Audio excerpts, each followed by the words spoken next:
किसन हमार तौली दे। अरे हम कहा था नहीं दे हमार तौली। किसन किसन किसन। बाबूजी कहा रे सियान भैला के बाद भी लड़का नहीं झगड़ा करता सन। देखा ना बाबूजी हमरा के हॉस्टल जाए बा आई हमार तौली लेके भाग गए। जब देखा था वैसे ही करेला। हम अपना ला नया नया कपड़ा खरीदे दी आई पहन के भाग जाला।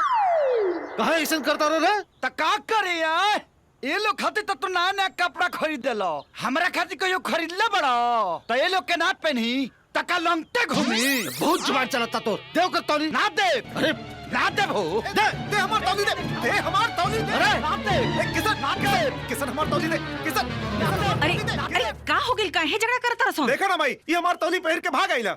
दे दे बेटा। ना देब ना। दे दे दे हमार तौली दे। अरे किसन का भाई तोर छोट भैया ना हो। ते नहीं के जानत माई दूसरे के तौली पहनल हाइजीनिक ना होला। हाइजीनिक ना होला। हाइजीनिक ना माई हाइजीनिक इससे बैक्टीरिया फैलेला तब बीमारी हो जाला। अच्छा भाई भाई का कपड़ा पहनने से बीमारी होला हैं। भाई भाई का खून अलग होला का। हाँ कपड़ा तक कपड़ा भाई भाई के खून भी अलग होला। भाई भाई का खून अलग होला। भाई तो भाई माँ बाप बेटा के भी खून अलग होला। अब देख हमार खून है ए पॉजिटिव एक गधा के खून है ए नेगेटिव अब भैया के खून बी नेगेटिव अब बाबूजी के खून ए बी नेगेटिव है। इनका के डॉक्टरी बाद में सिखाइए। हमरा ऑफिस जाके देर होता तोरा का हॉस्टल छोड़ी के नहीं बता पहले। देखा ना भैया हमार तौली नहीं की देत। किसान तौली दे कर ना देब हो। हमार तौली दे।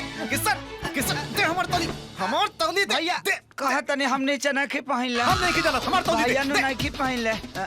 भैया ने हमार भैया हुआ हमार तौली दे। किसन कह रहा है किसन बोलो तो